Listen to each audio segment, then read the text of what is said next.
Bismillahirrahmanirrahim. Assalamualaikum warahmatullahi wabarakatuh. Alhamdulillah nahmaduhu wa nasta'inuhu wa nastaghfiruh wa na'udzu billahi min shururi anfusina wa sayyiati a'malina may yahdihillahu fala mudhillalah wa may yudlil fala hadiyalah. Asyhadu an la ilaha illallah wahdahu la syarikalah wa asyhadu anna Muhammadan abduhu wa rasuluh la nabiyya ba'dah. Allahumma la ilma lana illa ma 'allamtana wa anfa'una ala ma 'allamtana wa 'allimna ma yanfa'una wa zidna ilma. Rabbi shrah li sadri wa yassir li amri wahlul 'uqdatam min lisani yafqahu qawli amma ba'du. Usikum bi taqwallah faqad fazal muttaqun. Hadirin hadirat Bapak Ibu jamaah yang dimuliakan Allah. Alhamdulillah puji syukur kita panjatkan kehadirat Allah Ta'ala di malam hari ini. Allah berikan keimanan, kesehatan serta kesempatan waktu longgar untuk bisa hadir di majelis taklim pada malam hari ini. Kata Ibnul Qayyim, qad kanat lakum itasahat walam takun sahihat. Ada di antara kalian itu diberi keimanan, kemudian diberi waktu longgar tapi enggak sehat sehingga enggak bisa hadir. Waqad kanat lakum sahihat walam takun itasaat. Ada juga kebalikannya, yang diberi keimanan kemudian badannya sehat tapi repot waktunya enggak ada longgar sehingga ya enggak bisa hadir juga. Ada yang ketiga, qad kanat lakum sahihat wa ittasaat. Ada di antara kalian longgar, nganggur, badannya juga sehat tapi sayangnya enggak punya keimanan, hatinya enggak ada rasa cinta dengan iman. Akhirnya ya sama saja, enggak bisa hadir. Jadi yang bisa hadir ini malam hari ini bisa mengumpulkan tiga-tiganya. Diberi hidayah Islam, iman. Yang kedua diberi kesehatan dan diberi kesempatan waktu longgar. Makanya dua nikmat ini sering menipu dan kita sering nggak sadar. Nanti sadarnya kalau sakit atau pas repot. Ngerti-ngerti sakit nggak bisa ngaji, ya itu baru sadar pengen ngaji tapi sudah kadung stroke. Makanya Nabi mengatakan nikmatani maghbunun bihima kasir minan nas. Ada dua nikmat yang orang itu sering tertipu. Tertipu itu jadi nikmat besar tapi orangnya enggak sadar kalau itu nikmat. Apa itu? As-sihhatu wal faraq. Kesehatan dan waktu longgar. Maka Nabi mengatakan badiru bi amal, segera untuk beramal sebelum datang penghalangnya. Hal tandiruna ila maridun mufsidan. Apakah kamu ibadah itu nunggu kena sakit yang menjadikan akhirnya rusak, nggak bisa beramal? Au harramat mutifan, atau tua yang bikin loyo? Au amrun musgilan, atau urusan yang bikin repot? Ya kan mesti repot, mesti sakit, mesti tua. Au maut fajatan, atau malah mati yang datangnya tiba-tiba. Makanya mumpung longgar, mumpung masih sehat, mumpung masih muda, tur mumpung masih hidup, dipolke untuk ketaatan. Jogo-jogo mangkene malam minggu ngarep nika wis ngerti-ngerti loro kan mboten ngerti to ora iso. Niki berarti pengajian terakhir jenengan niku. Jamaah rahimakumullah. Kesempatan untuk malam hari ini sesuai tema yang kami sampaikan di flyernya itu adalah 5 penyakit yang harus diobati. Menurut Malik bin Dinar, ini salah seorang ulama tabi'in, dalam kitab An-Nasaih beliau menjelaskan khamsun ahbisu khamsan bi khamsin. Kamu cegah 5 penyakit hati, yang penyakit ini bikin Allah itu benci dengan kita, bikin amal soleh kita itu bisa habis, bisa rontok karena penyakit ini. Dengan 5 amalan. Ini penyakit yang bikin hidup kita juga sengsara. Apa kata beliau? Yang pertama, ahbisul kibr al-ujub wal kibr bitawadu. Kamu cegah penyakit ujub, bangga diri serta sombong itu dengan tawadu. Ini penyakit pertama apa? Ujub, rasa bangga diri, merasa hebat, dirinya lebih baik dari orang lain. Ini penyakit loh, ini sumbernya dari iblis itu. Iblis kan dia dikeluarkan dari surga dosanya itu aslinya bukan karena yang mengerikan zina, mencuri, ndak, tapi dia merasa lebih baik dari Adam. Dia mengatakan ana khairum minhu, saya kan lebih baik dari Adam. Khalaqtani min nar wa khalaqtahu min tin, saya diciptakan dari api, dia dari tanah. Kemudian karena dia rumongso luweh hebat, luweh mulia, kemudian lebih terhormat, akhirnya kemudian itu digunakan alasan untuk menolak perintah Allah Ta'ala. Oh, ini dosa yang membuat Allah itu sangat benci nih dengan orang-orang yang rumongso lebih hebat, lebih mulia dibanding orang lain. Orang itu kalau sombong, sebagus apapun amalnya, walaupun dia rajin sholat, walaupun haji ping telu toh, itu nggak masuk surga. Kata Nabi, la yadkhulul jannah, tidak masuk surga. Siapa mereka? Mangkana fi qalbihi misqala dzarratin minal kibr. Siapa yang dalam hatinya itu ada rasa kiber, sombong, atau dia itu merasa lebih baik karena mungkin lebih kaya, perasaannya lebih hebat, lebih baik dibanding orang miskin.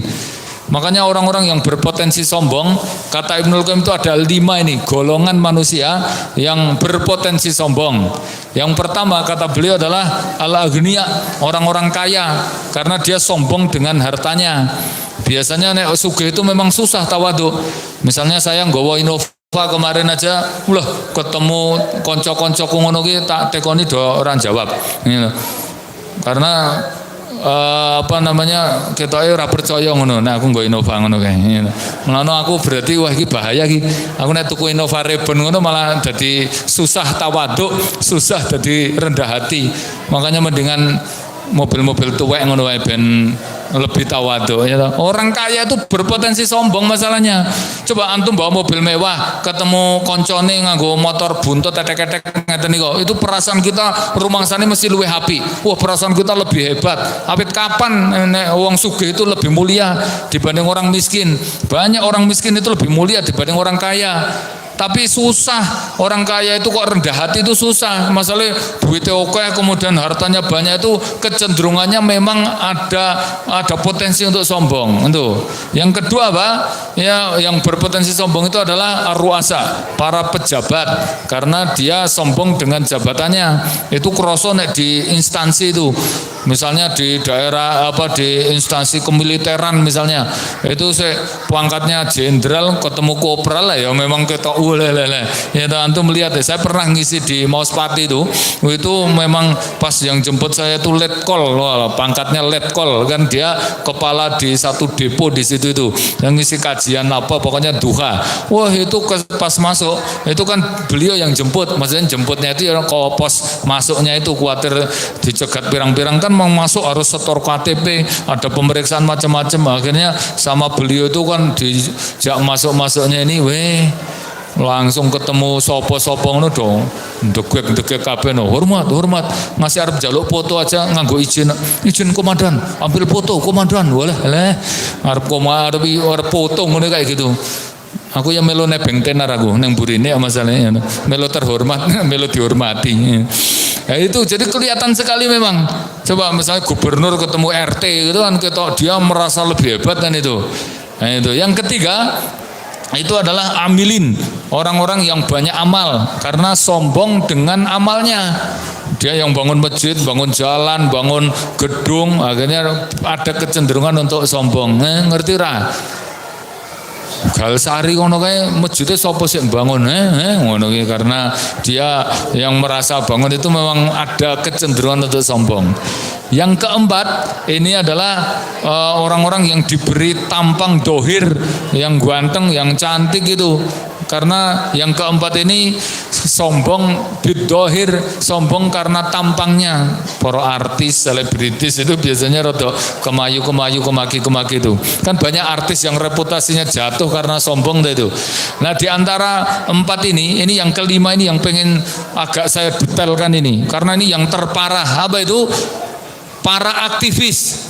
Karena beliau mengatakan jenis sombong yang kelima itu adalah al-kibr bil ilm, sombong karena ilmu. Nah, coba, karena ilmunya lebih banyak, karena wis mondok, karena gelarnya Ustadz LCMA, karena jadi aktivis, kemudian jadi sombong. Ki awet kapan ngeten niku? Ilmu agama kok bikin sombong itu awet kapan? napa enten? Wadah. Ya ora ning kene gitu. Saya ngisi ning daerah dhuwuran kono kae. Mesti nek sing ngisi aku wonge blirit. Masalahnya ketoke nyepelekke memang sing ngisi kuwi ngono kuwi ilmune ora nek sak amput-ampute karo aku.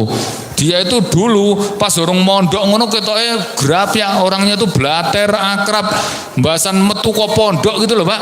Ketemu wong ngeten niku, ketemu saya itu nang pertolon maktuk ngono kuwi. Ya ora salam iki. Maksudnya aku nyalami padahal assalamualaikum ngono kuwi, lambene meneng wae. Oh alah kaya nganggep aku wong kafir ngono apa piye? Orang kafir saja kalau mengucapkan salam itu wajib dijawab loh. Ya, walaupun jawabannya dengan waalaikum. Misalnya ada orang kafir mengatakan assalamualaikum, ya, kita jawabnya adalah waalaikum. Karena mereka enggak diberi keselamatan. Iya, itu saja tetap jawab lho kuwi. Lah kok iki wong iki gara-gara mondok, mbuh nang pondoke diajari apa ngono lho Pak. Iya toh? Itu makanya orang itu kalau berilmu, lah kok kemudian dia sombong dengan ilmunya, itu menjatuhkan martabat agamanya. Kata Imam Syafi'i, la tuhinu ilmukum bil kibr wasu'il adab. Kamu jangan rendahkan ilmu agamamu dengan sombong dan akhlak yang buruk. Makanya nganggo jubah, jenggoten, ya kemudian ketemu wong ratekon nang mobil, ketemu nang perapatan nggo mobil ngono kocone ra didonke ngebele ora. Nek ning kota ngono rada-rada memper karena wong iki memang wong kota ngono kuwi. Nek ning kampung ora tekon ngono jan sebutane kemaki tenan kuwi. Londo ora keduman loji ya kaya ngono kuwi. Wong desa ora tekon celukane wong Londo nek tenggen kula niku lho.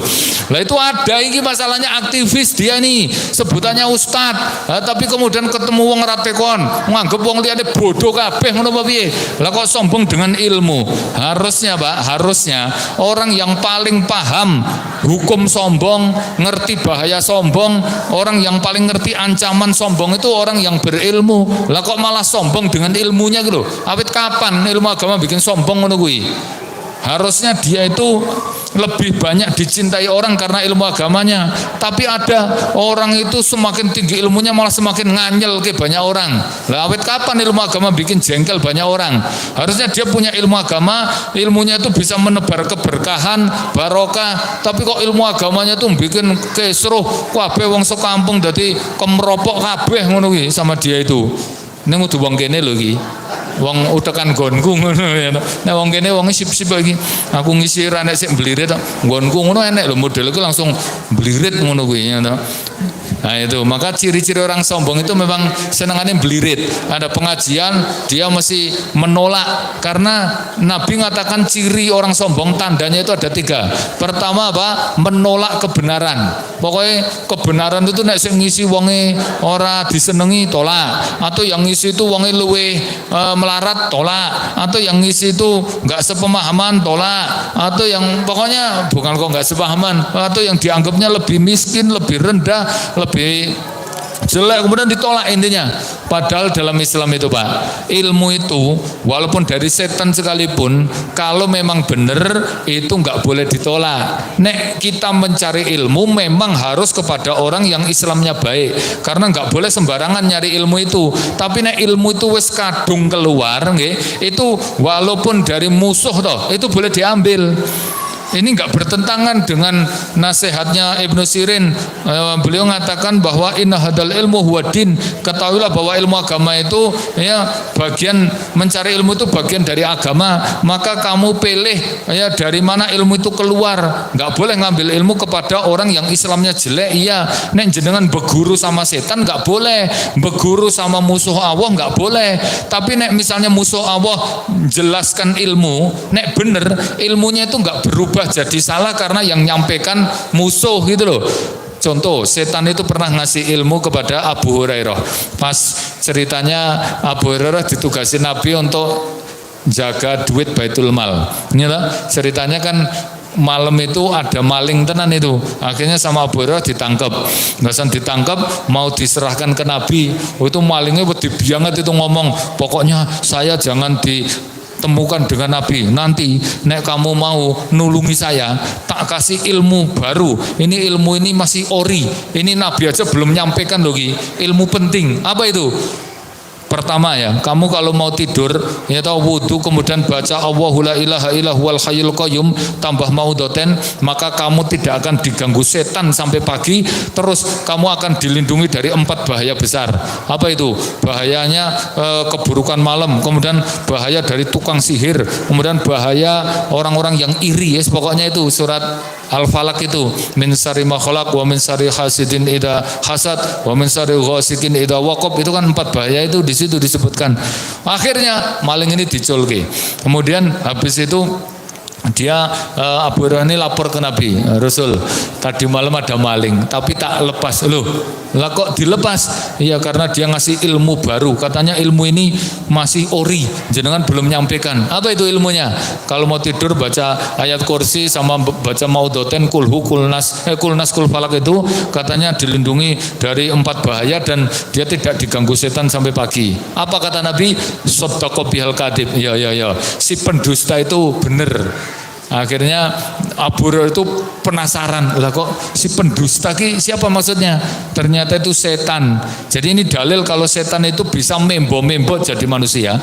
Kemudian cerita ini kisah nyata ya.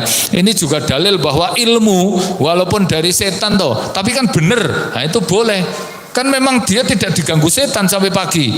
Wong sik ngomong setan dhewe lho ki. Nah aku kan gur talang atur iki.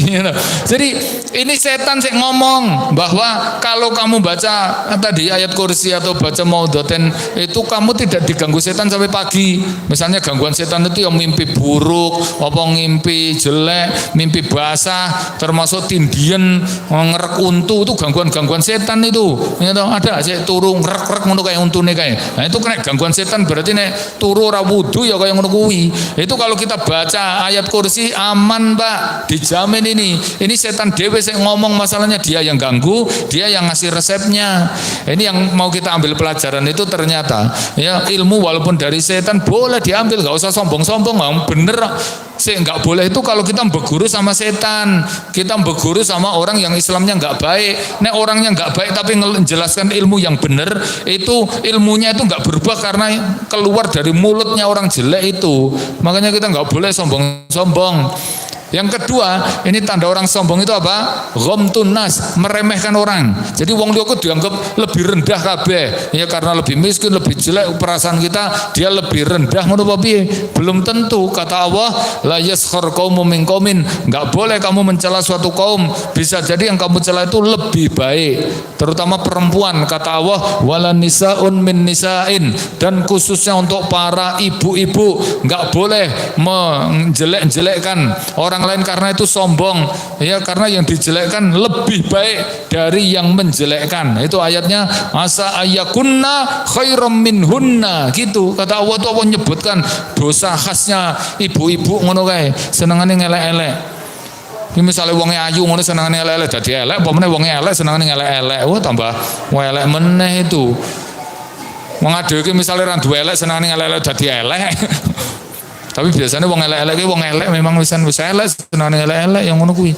Makanya ini ya yang pertama kaitan dengan dosa atau penyakit hati yang pertama itu sombong. Wis obati dengan tawadhu. Maka kalimatnya beliau mengatakan bisul kibr bit tawadhu. Kamu obati penyakit sombongmu itu dengan tawadhu. Tawadhu itu gimana? Tawadhu itu menganggap orang lain itu lebih baik. Walaupun jenengan gurunya toh, ketemu murid, jangan menganggap kita tuh mesti lebih baik. Mungkin satu sisi kita ilmunya lebih baik wong gurune. Iku rada memper, tapi kita harus nganggap ada sisi lain yang dia tuh mesti lebih baik. Bisa jadi gurunya memang ilmunya lebih bagus tapi amalannya kalah. Lah muridnya tahajud, gurunya malah ora. Gurunya sing jelaske bab sedekah, hati bae muridnya sedekah, gurunya ya ora. Nah itu luwih apik endi kaya ngono kuwi. Makanya kita jangan merasa lebih hebat. Betul-betul kita harus ada rasa tawadhu, yaitu orang yang kita temui lebih baik. Gimana ciri-ciri tawadhu? Ada di dalam surat Al-Furqan ayat-ayat terakhir itu. Ciri tawadhu itu ada 3. Ini nanti untuk ukuran kita ini golongan wong kemaki apa tawadhu ngono dari ayat ini. Apa itu? Yang pertama mu'allifah. Orang yang tawadhu itu gampang akrab. Nek diakrabi penak. Berarti nek wong sombong ngono ki akrab angel, diakrabi angel. Peh sugih ngono ki sosok ngono ora patek gelem tekon wong. Diakrabi angel, nek diakrabi ra ngepenake ngono-ngono kuwi. Makanya orang tuh nek susah akrab, ora patek grapya, ya toh. Pulatane welek ngeten niku. Guys, berarti ora tawadhu itu. Yang kedua, itu ayatnya alladzina yamsuna 'alal ardi hauna. Mereka kalau jalan di muka bumi itu rendah hati, tidak membusungkan dada.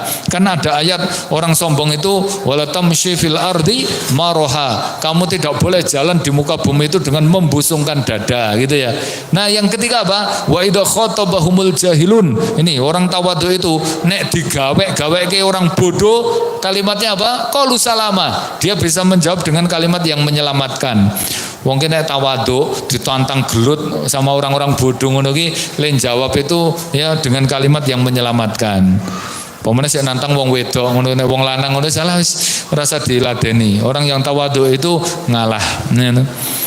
Kula pernah urung suwe iki sekitar 2 hari yang lalu pas ke Solo ngono kuwi, cetha ning Sukarpace ki nek wong wedok balap ngono langsung nyendok nyenggol dhuwur. Lah kok malah muring-muring. Piye to Mas? Ngono kuwi wae. Alah, nek aku getak ngono ya ora patut. Ngono nek dunen-duneni mosok ya to. Ya sudah saya kelingan ayat tadi.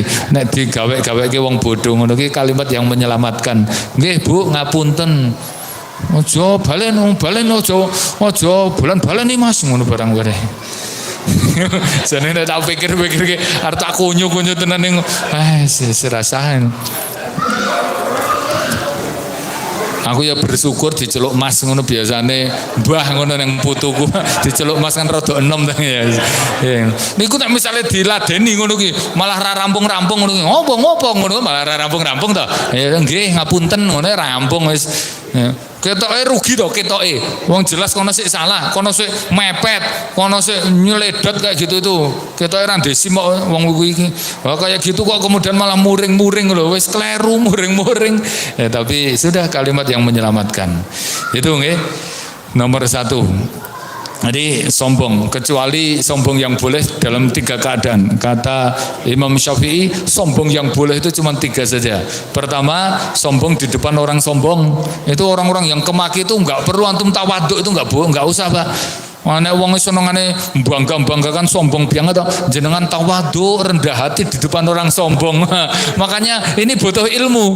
Akhlak itu ya ada ilmunya. Antum walaupun apike kaya ngopo nek tidak dilandasi ilmu itu malah kleru. Misalnya wong wedok saking bagusnya akhlak masih kabeh wong lanang digrapiki monggo suaranya gemulai, itu nek wong lanang ra beres ngono kuwi. Itu pikirannya negatif iki lho ya. Makanya walaupun akhlak baik itu pakai ilmu, termasuk sombong itu ya, itu memang sifat buruk tapi ada sombong yang boleh ya, salah satunya sombong di depan orang-orang kemaki kayak gitu itu ya, nek kira wong kemaki banget antum nggak usah tawaduk, nggak apa-apa, ngasih pelajaran ke orang itu. Yang kedua kata beliau adalah al-kibr fil ma'rokah, sombong ketika perang. Jadi ketika perang tanding itu menampakkan kekuatan, rodok sombong ngono ki nggak apa-apa, itu untuk menggetarkan musuh Allah itu. Yang ketiga itu adalah sombong ketika sedekah. Maksudnya sombong itu kita merasa lebih tinggi dibanding dia. Ning ati tok aja diungkapkan, itu boleh. Karena kalau antum mengungkapkan kerendahan kita di depan orang itu, maaf ya, saya itu miskin, saya nggak punya duit, saya itu sangat butuh, tapi saya sedekah ngono kuwi. Itu malah ora ngepenake wong sik disedekahi. Lah wong iki ngenes kaya ngene kok ya sedekah ngono kuwi. Jadi walaupun antum jane ra patek duwe, ki rada kemaki sithik ngono kuwi ra apa-apa. Ini kemaki yang boleh itu ya cuma 3 itu. Enggak Mas, jane antum ya ra patek duwe ning nyo wis ora apa-apa gampang. Duit pirang-pirang aku dolan iki ning Solo dalam rangka ngentekke duit tok iki. Padahal jane duwite sithik ning rada kemaki ngono kuwi ora apa-apa, ben sik disedekahi seneng. Ini ana ilmune iki sombong yang boleh ngono iki. Nek ra ning kene aku jane wegah jelaske ngene iki ya, sombong yang boleh ngono, tapi ini penyakit masalahnya sombong itu ya. Baik. Ini yang pertama. Yang kedua sekarang, penyakit hati yang membuat Allah murka, yang membuat amal soleh kita juga habis, yang membuat kita juga tersiksa itu apa? Kata beliau yang kedua adalah ahbisil haris wa tama bil qanaah. Kamu cegah penyakit yang kedua namanya haris, rakus, kemudian tamak ki rakus, jadi nek bahasa Indonesia ini podo ya, dengan qanaah. Cuman kalau dalam istilah syar'i itu beda ya. Jadi kalau Tamak itu atas harta orang lain. Dia nggak pernah puas atas harta orang lain. Itu namanya tamak. Kalau rakus itu dia nggak pernah puas atas harta yang dia miliki. Jadi wis duwe omah, wis duwe mobil, wis duwe motor, duit yo wis pirang-pirang wis telung ceting duitnya, tapi dia itu ambisinya nggak pernah puas. Ya toh enek motor model anyar pengen mana, padahal motornya dia itu ya anyar, ya toh yang gur ketinggalan tahun modelnya. Misalnya NMAX generasi kedua tahun 2022, ini kan enek NMAX model anyar mana toh, itu dia belas nggak pernah puas dengan motor yang dia miliki. Pengennya ambisi lagi harus punya. Kemudian mobilnya itu Avanza tahun 2020, tapi kan itu masih ketinggalan ada Avanza terbaru modelnya luwih nyekli. Akhirnya dia nggak puas lagi dengan itu, pengennya model baru terus dituruti. Itu namanya haris. Kalau tamak itu dia ambisi atas harta, dia nggak puas terhadap harta yang dia miliki, tambah lagi dia pengen harta orang lain itu menjadi milik dia. Itu kayak gini nih, dituruti stres dewe. Antum nggak pernah jadi wong sugih, antum nggak akan pernah bahagia karena hidupnya itu cuma ngumpul ke duit. Orang kayak gini nih, kata Nabi akan dihukum dengan 4 hukuman. Maka nanti dunia akbaru hamiha. Siapa yang pikirannya itu cuman ngumpulkan dunia, dia nggak pernah puas terhadap dunia yang dia miliki. Apa hukumannya? Kata Nabi, ja'alal faqra baina ainaihi. Dibikin melarat neng mripate iki liyane kurang terus. Jadi tambah melarat, duitnya oke tambah kurang. Jadi wong melarat itu ternyata bukan seran duit, tapi ambisinya itu ya mengumpulkan dunia, dia nggak pernah puas sama dunia yang dia miliki. Wes duit 10 juta pengen 20, bahasan duit ngumpul 20, dia nek iso digepoki engko dikuareti dadi 5 dan 50 sisan. Dadi berangkasake ya itu kapasitasnya ben iso pas ngono 50. Akhirnya bahasan 50 itu ngelumpuk meneh tambah 5 juta. Nah iki dadi digenepi tambah 5 ongkos kok dadi swida. Aku swida ya akhirnya ngelumpuk untuk duit nganggur, akhirnya ngumpul ngasih 91. Wah itu dia arep infak itu berat banget itu. Ya toh infak 200.000 aja berat. Iki 91 juta. Iki nek aku iso ngelumpuk ke 9 juta angkas genep 100. Wah nek genep 100 kuwi itu antum duit kok 100 wis dibongkoki dikareti itu. Itu nanti nek ngetokke duit walaupun infak 100.000 toh ora bakal gelem. Kenapa? Karena dia melarat, dia tuh pikirannya itu adalah ambisnya dunia nambah terus. Nanti naik 100 kayak gitu, kelong 100 juta ini, kelong 100.000 itu jadi eman-eman banget itu 100. Ora genep lagi, karek 99 900 lagi. Ngono kuwi terus akhirnya. Masih kiamat ora bakal bahagia karena pikirannya itu tambah kurang, tambah duit tambah kurang. Yang kedua, Pak, kata Nabi adalah wa farqalahu amrahu, urusannya jadi kacau. Orang itu kalau ambisinya dunia kabeh kacau, keluarga kacau karena pikirannya numpuk dunia, nambah buka cabang. Oh umur wis 20 tahun kuwi pikirane kuwi buka cabang wae. Ora pernah iso menikmati duit ngurus simpen tumpuk-tumpuk ora dinikmati. Terus nggih apa coba? Duit ngurus simpen tok ora dinikmati. Ora mati malah dinikmati wong liya. Itu jangan masa kita bayangkan Pak, duit itu awang gambarkan kayak air. Air itu nek kokean ki yo nggih apa? Sik jenengan nggo ki omong sithik. Coba jenengan duwe banyu ngasih berapa ribu dim. Ya toh, sehari itu berapa ratus ribu galon. Itu sik dipakai seberapa? Sik diombe. Yang kita pakai itu paling diminum, dipakai untuk mandi, untuk hisah-hisah berapa coba? Lah kok gitu kok murka banget. Kabeh pengen dikeruk kabeh. Malah kokean ki bingung dhewe. Banyu ki nek kokean bingung lho. Misale sak dengkul neng omah apa ora malah bingung. Coba jenengan ngerti-ngerti duwite kaya kae bojone Sandra Dewi apa Dewi Sandra kae. 200 apa 300 triliun. Padahal 1 triliun ki 1000 miliar. 1 miliar ki 1000 juta. Padahal nek 1 miliar kuwi diadai tobos ngono sak supermi kae. Lah nek 1 triliun kan 1000 kerdus. Aku cuma jenengan duwe 1 triliun 1000 kerdus 100.000 kabeh. Apa ora bingung dhewe? Aku 300 triliun. Kuwi iki terus pikirane iki lho wong kaya ngono ki apa ora jane ki sik dipangan sepiro to? Ngono. Sik dinggo lho sepiro coba. Makanya orang itu semakin ambisi dunia, selain semakin melarat, semakin kacau, keluarganya kacau, rumah tangganya kacau, ibadahnya kacau, nek duwe apalane kacau, semuanya mesti kacau. Urusan warga, urusan masyarakat, urusan apa-apa kacau kabeh. Entek karena waktunya habis hanya untuk ngurusi duit, ngelompok-ngelompoki duit. Mboke lara ora iso ngendaki, pakdene mantu ora iso mulih, bojone opnam ngono ya sik nang Paranado, anake nang pondok ngasih lulus ora iso ngendaki, ngasih wisuda ora iso teko. Yo jane duit sih dikejar gitu loh, sampai kapan kaya ngono kuwi. Yang ketiga ini kata Nabi apa? Waja'ala dulla fi hayatihi, dibikin dia itu terhina karena dia jadi budaknya dunia, nggak sadar. Misalnya duwe toko, liyane nggur toko wae. Bengi-bengi ngene iki tetep ora teko pengajian ngene iki. Asik nutup toko yang esuk-esuk ya ora ning omah. Wis mangkat ning toko. Jam 09.00 arep enek acara pengajian jam 09.00 ora iso kuwi lagi nunggu toko. Bar duhur ya tetep ra iso kuwi sing ngloper-ngloper do mara ning toko. Bar asar kuwi lagi noto-noto arep nutup toko. Masih mati ngono kuwi. Matine pas ning toko kuwi engko wong kaya ngono kuwi. Mati kan sesuai kebiasaan. Uripe ning ngono itu. Dia enggak sadar diperbudak tokonya, diperbudak sapinya. Kalau dia punya pekerjaan apa diperbudak pekerjaan terus ya toh, sampai dunia tokonya, pekerjaannya menghabiskan waktu untuk Allah, waktu untuk keluarga. Jenengan wis 40 tahun. Itu kata Allah itu usia senja loh. Senja itu kan barasar toh. Definisi senja itu ba'da asar. Lah kalau umur 40 itu wis menjelang asar. Karena Nabi gambarkan umur 60. Lah kok terus masih ambisi kayak gitu terus kapan? Iso kelompok keluarga, iso santai-santai menikmati hasil kayak gitu itu.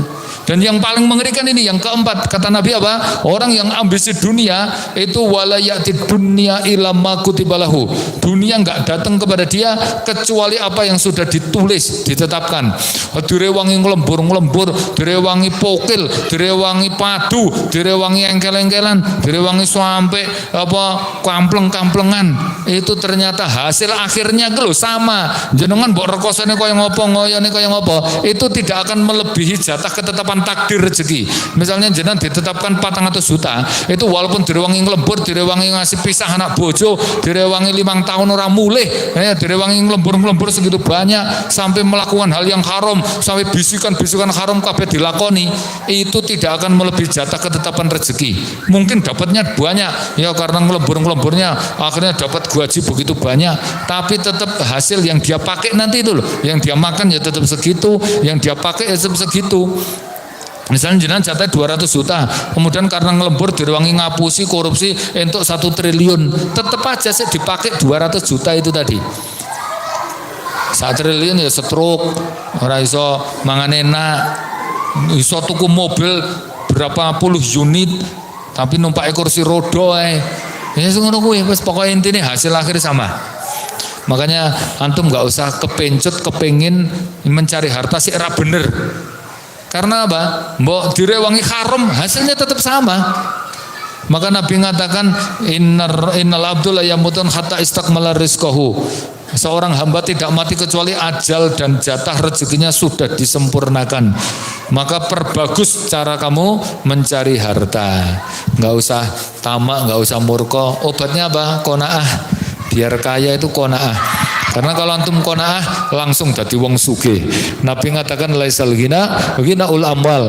Namanya wong sugih itu bukan duitnya banyak, tapi atine cukup. Ya kata Nabi walakinnal ghina, yang disebut wong sugih itu adalah ketika hatinya cukup. Lah hati cukup itu namanya qanaah. Maka ketika qanaah langsung jadi wong sugih itu ya. Aja meneh kok misalnya antum duit-duit sampai ratusan juta.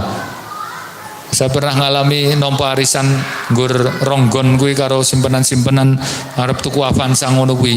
Ngono kuwi terus gandeng bojoku ra setuju ngono. Langsung dadi wong sugih aku yang ngrasake. Ora sida, duwite nganggur to kuwi. Kaya wong sugih tenan kaya. Masalahnya kan pas entuk kuwi memang sengaja kurang ngomong, wah wis transaksi, maksudnya wis ngiling-ngilingi nonton, wis survei, wis ngasih tak jajal, ngasih meh deal, nggur karek terakhir itu apa? Nelpon bojoku, ya toh. Masalahnya kok nek bojoku rasa setuju, nah terus aku nggo mobil, terus kono ora gelem numpak, masa aku numpak dhewe, ya toh, kelop-kelop ngono, aku pegang numpak mobil, aku rasa setuju, ngono terus piye coba? Akhirnya tak telepon, tak rayu, tak tokke dalil ngono kowe, ki nggo mendukung dakwah ki mobil ki ben lancar, wis kabeh dalil metu kabeh. Nah kok ali ngomong, mbok wis kono wae ngono ben ngrasake dadi wong sugih. Lah mobil ya 13 tahun ora pernah error, ora pernah turun mesin, mbok wis disyukuri ngrasake dadi wong sugih ngono nek sekali-kali. Akhirnya rasido ki gagal. Tapi mboten tak rasake wah iya ya masyaallah. Padahal duitnya ora pati akeh lho jane kuwi. Nah, misalnya tukar tambah tomboknya misalnya 45 apa 50 saat itu. Tapi 50 kan dadi duit nganggur to kuwi. Ora diutang nggo duit 50 ki ora bahagia banget kuwi. Akhirnya bentuk syukur ayo kabeh tak jak ning pasar. Bojoku bareng wis kowe wis seneng-senengmu. Tak jak ning toko emas kowe milio sak seneng-senengmu. Aku sik bayar. Ning aja punjul ke 1 juta. Wah ngono. Masalahe nek ora dibatasi bahaya ngono.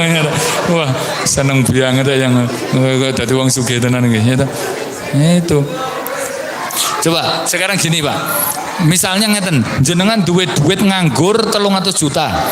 Terus nggih karena mobilnya biasa, mobilnya cari tahun tua, motor yang duit loro potelu tapi motornya di bawah 10 juta. Terus omah yo jane api tapi wis ketinggalan zaman. Kue omah tinggalan zaman gestok misalnya, tinggalan bae. Misalnya jenengan ngeten niku, ya toh. Terus orang niat ambisi macam-macam ngerehab omah, jual mobil dan sebagainya. Itu jenengan duit nganggur 300 juta, iso sedekah, waktune longgar, ya toh orang duit utang. Coba itu wong nonton mesti nganggep jenengan ke orang wong sugih, dianggapnya kita wong melarat, tapi jenengan sing ngrasake sugih napa mboten coba. Ning kebalikannya misalnya ngeten, jenengan duitnya 300 juta, gagasannya langsung Innova Reborn, sik Matic diesel, regane 480 juta. Ya toh, aku browsing kuwi, nggur nonton tok ngono lho. Yo 480 kuwi ya toh. Nah, terus misalnya motornya dijolke Nmax, akhirnya karena duitnya mau 300 kuwi, nggo tuku Innova kurang, akhirnya leasing tambah 3 tahun. Kemudian motor ya toh jane wis api-api ning di bawah 10 juta. Padahal ku jane nek zaman saiki motor 10 juta kok sapi banget to. Tapi pengen tuku Nmax meneh sing model turbo regane 40 juta. Leasing meneh 5 tahun wis dosa, tambah meneh mikir utang 5 tahun. Baru kuwi omah direhab sing mewah banget. Akhirnya KPR bank 15 tahun tonggoku kayak 15 tahun bayangkan ya toh. Coba kira-kira Pak jenengan ya toh omahe apik, mobilnya gres kinyis-kinyis plastikan, Innova terbaru, kemudian motornya anyar, omah anyar kabeh ya serba anyar. Kira-kira wong-wong niku nonton jenengan sugih mboten? Nah, sugih ta sugih banget omahe tapi jenengan sing ngrasake itu Pak, ora duit, ora iso sedekah, terus mikirke setoran pirang-pirang bolongan ki mau, tambah meneh sik pirang-pirang tahun. Jenengan sing ngrasake sugih napa mboten? Makanya jenengan milih pundi? Dianggap wong sugih ning asline melarat ngenes, apa dianggap wong melarat ning asline sugih? Mobilnya misalnya cari tahun 96 ya, tapi tadi duit nganggur ke 50 juta, para sugih banget dan jajannya sak seneng-senenge no ya. Mangkat sholat duhur jam 10:15 no wong kuwi. Lah ngopo? Duitnya oke orang nyambut gawe turah-turah ya. Jadi nang masjid ke nyapu sik sedelok seperempat jam bariku turu. Nunggu adzan.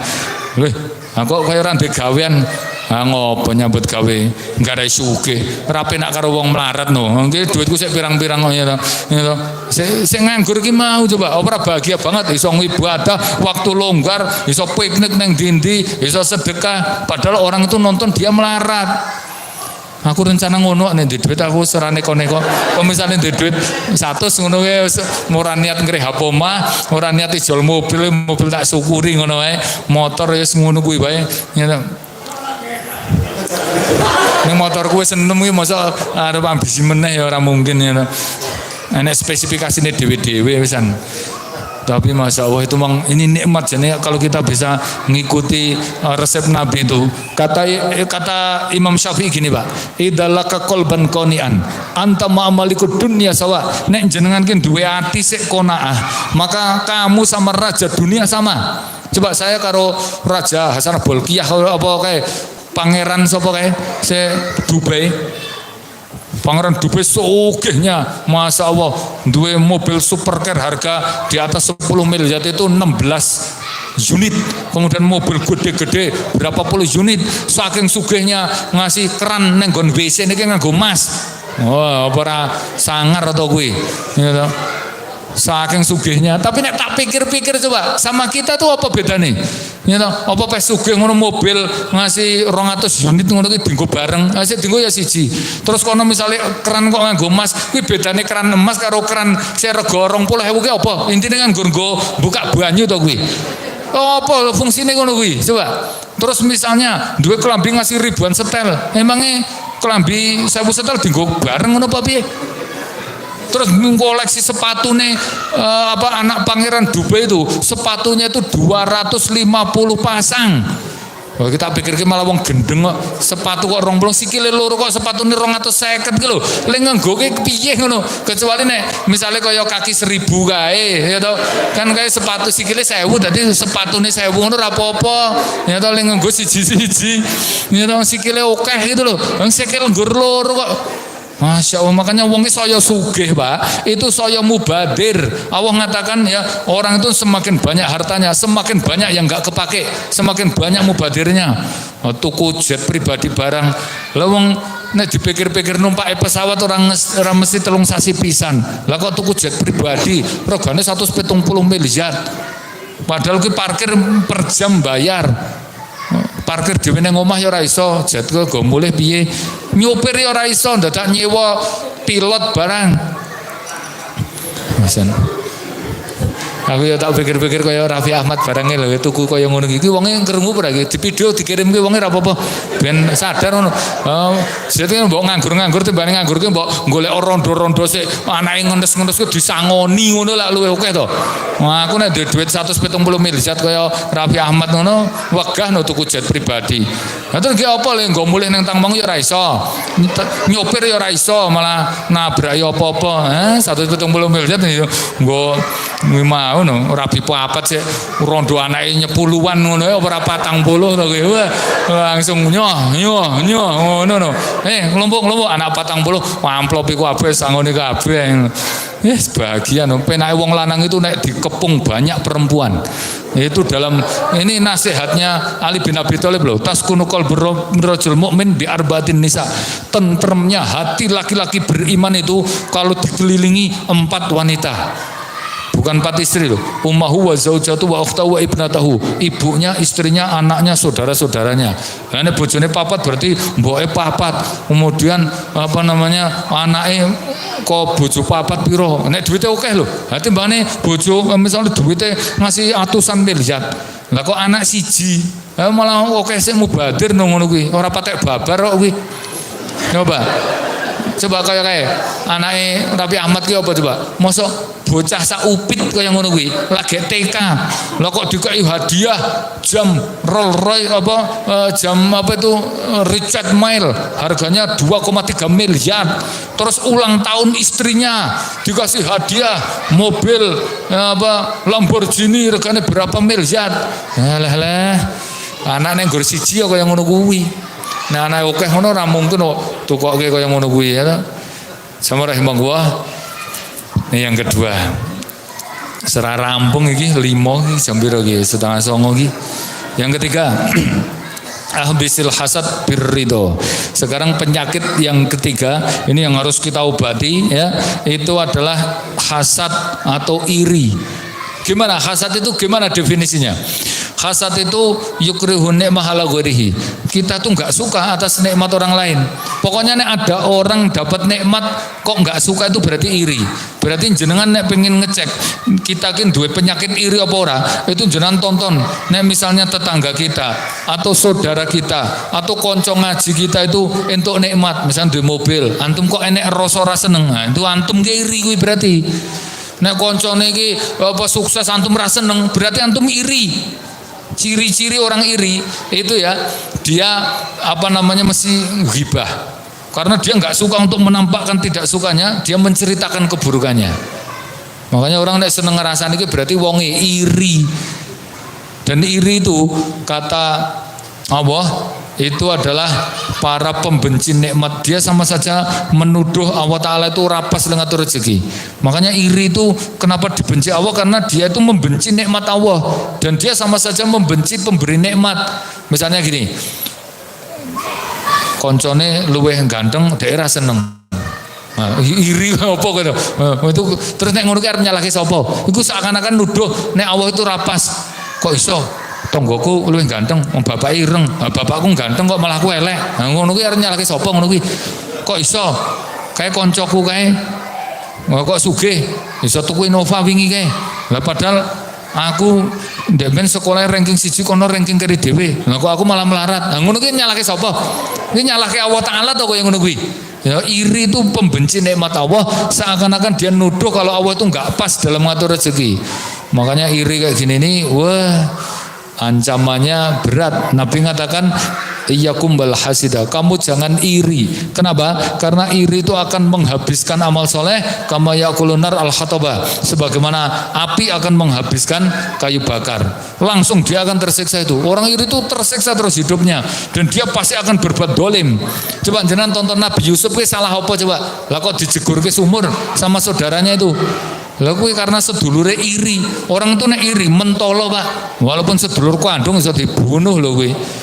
Hak saudara muslim hilang kabeh. Nek normal, jenengan nek normal lho. Ada saudara tetangga sakit, kita mesti kasihan ngindaki, nyambangi. Tapi nek iri enggak gitu. Tanggane lorong ngono gandeng iri karo tanggane sik loro ki malah meneri. Syukur ya to. Wapokmu kapan? Ngono. Oh, salah apa dek? Salah tuku mek anyar, aku urung iso tuku ngono kuwi. Lah salah apa? Wong sik tuku ya kono. Ketemu pirang perkara ngono lho dengan antum itu. Mikir wae kok iso. Tuku ki piye kae? Duit kondi ki piye carane kuwi? Ngasih jam 8 seprapat wong urung turu sik mikir wae. Padahal wong sik mau. Wong sik dipikir ki mau sik tuku motor ki mau bari sak wis turu coba. Nah sekarang nek dipikir-pikir sik rekoso ki sik iri apa sik diireni coba. Itu Pak. Makanya penyakit yang ini sudah obati dengan ridho. Ridho itu antum merasa cukup, merasa apa namanya ikhlas dengan ketetapan Allah. Sadar bahwa ini ketetapan yang terbaik. Jangan ditakdirke rapat ganteng, ini ketetapan yang terbaik. Neng ganteng malah sok-sok ke ora gelem ngaji malah. Misalnya kita ditetapkan melarat, nah itu ya terbaik. Allah ngerti. Misalnya jenengan ditakdirke sugih, sok-sok malah ora gelem nang masjid tok. Allah kan ngerti iki wong-wong model ngene iki ketoke engko nek sugih bahaya iki. Digawe melarat wae ben gelem nang masjid. Nah, ngono. Dadi ridho sudah. Gitu ya. Kecuali iri yang boleh itu dalam dua keadaan. Kata Nabi, la hasada illa fil isnain. Tidak boleh iri kecuali dua. Pertama, rojulun atau malan, orang yang dikasih harta kemudian dia bisa berbagi. Nek jenengan bu duit kemudian iso dermawan, wah itu anugerah. Sampai iri yang dosanya begitu besar aja diperbolehkan untuk itu. Sampai kita boleh iri, boleh cemburu sama kayak gitu itu. Ngono. Yang kedua, orang yang dikasih ilmu dan dia ngajarkan ilmunya. Berarti nek jenengan diireni iki ora apa-apa. Berarti jenengan punya kelebihan. Dan iri itu sak profesi, ya, itu pasti. Ustadz ki irine karo ustadz. Nek bakul tempe irine karo bakul tempe, penjahit ki irine karo podo-podo penjahit. Ngono kuwi. Nih, iri yang boleh cuma dua itu. Nek tamak yang boleh cuma tamak sama ilmu. Tadi saya lupa, kan ada tamak yang boleh juga ya. Tamak yang dilaknat kan kalau tamak sama harta tadi. Tapi kalau tamak sama ilmu itu boleh, karena ada dua tamak yang itu selalu ada pada manusia. Kata Imam Syafi'i, syai'ani lam yasba'ani. Dua hal yang enggak pernah puas. Yang satu pencari ilmu, yang satu pencari dunia. Kok balik meneh materi nomor loro tadi kelewatan. Tapi sekarang yang keempat, Ya, penyakit yang keempat apa? Ahbisi hammin wa ghammin bitawakal. Kamu cegah rasa gundah, ghammin.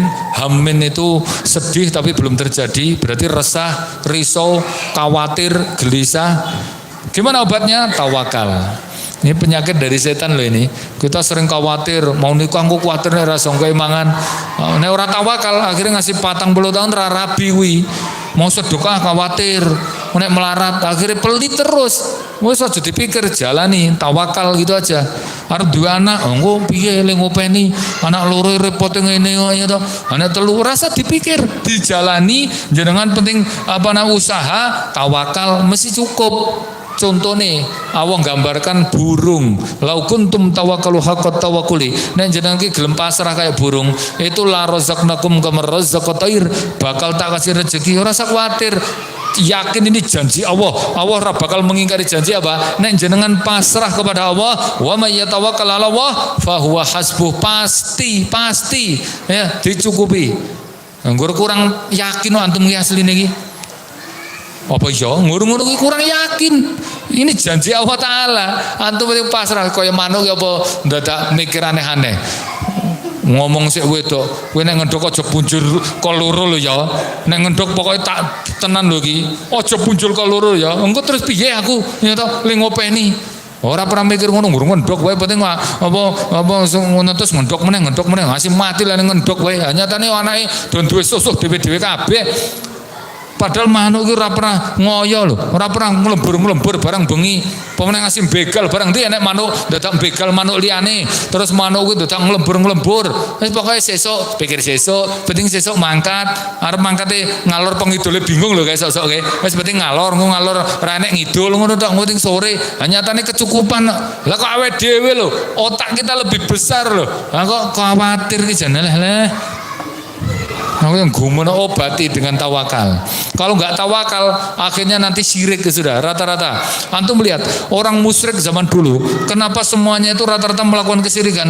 Ya karena mereka kena penyakit hamun. Ada pelungo khawatir, ya toh khawatir ki ungsum bebentu, panggebluk, bahaya. Akhirnya mereka tatoyur ngelepas burung. Mau nek manuk mabur nengen aman, nek mabur ngiwa bahaya. Itu kemudian ada anak panas, itu bingung lagi dikaitkan kenapa khawatir, mesti enek wong mati. Akhirnya kena yakin dengan sawan bahaya, sawan wong mati.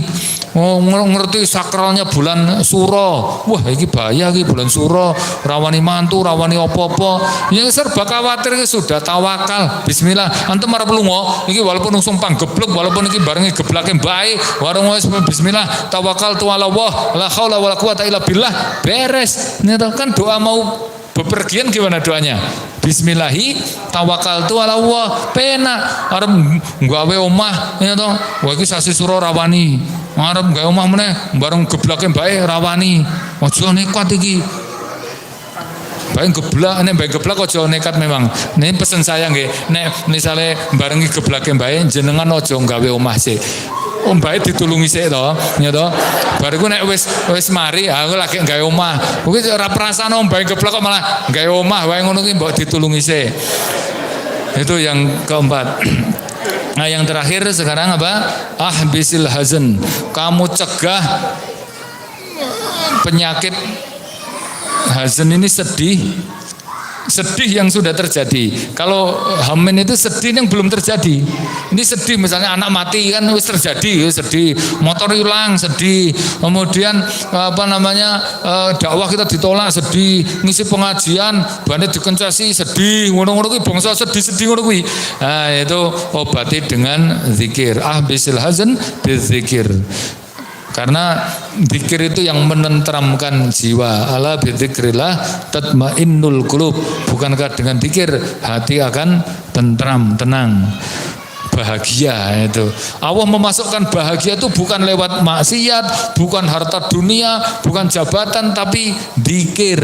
Makanya orang itu jangan gagal paham mencari kebahagiaan ada dangdutan, maksiat, mendem. Itu bahagia yang paling bawah. Kata Ibnul Qayyim, namanya bahagia ini ada 3 tingkatan, Pak.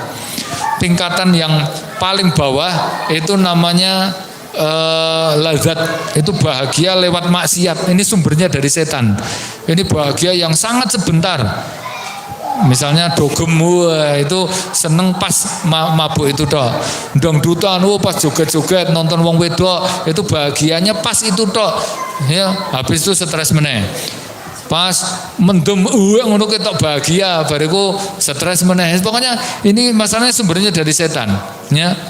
Ini ladat itu bahagia yang sangat sementara, namanya cuman kesenangan, dan itu kalau semakin dituruti semakin hilang. Ya, misalnya nuruti kebahagiaan lewat seksual kok tidak syar'i, akhirnya zina, itu tersiksa terus itu.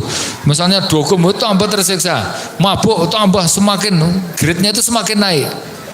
Coba antum pengen mencari bahagia lewat maksiat-maksiat, itu semakin tersiksa.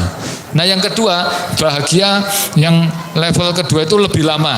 Ini namanya husnul matlub, tercapainya tujuan. Misalnya kita punya rumah mewah, punya istri cantik, punya jabatan tertentu, itu bahagia. Iya, tapi itu enggak abadi. Cuman ini sumbernya tidak dari setan, makanya lebih lama. Misalnya antum target punya rumah mewah, punya rumah bagus, nabung 10 tahun akhirnya punya, kan bahagia. Itu lebih awet, bisa 10, bisa setahun 2 tahun, itu bahagia. Dan itu kalau dirawat dengan syukur lebih awet lagi. Tapi kalau kita enggak qanaah, langsung hilang nikmat itu.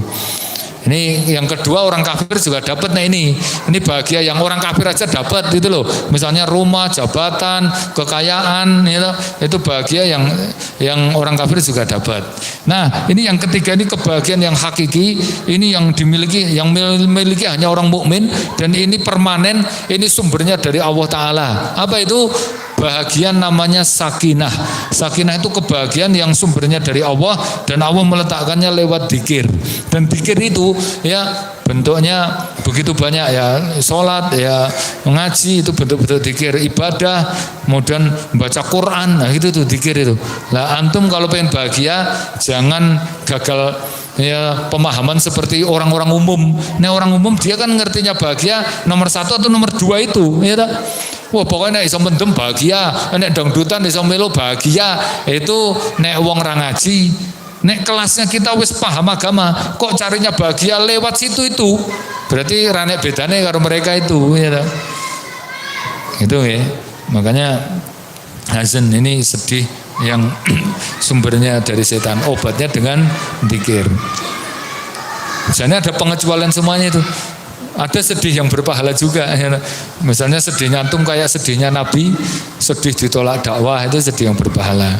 Tapi ini yang kita kaji penyakit-penyakitnya saja, ya. Sombong, obati dengan tawadhu. Yang kedua apa? Tamak, ragus, qanaah, obatnya.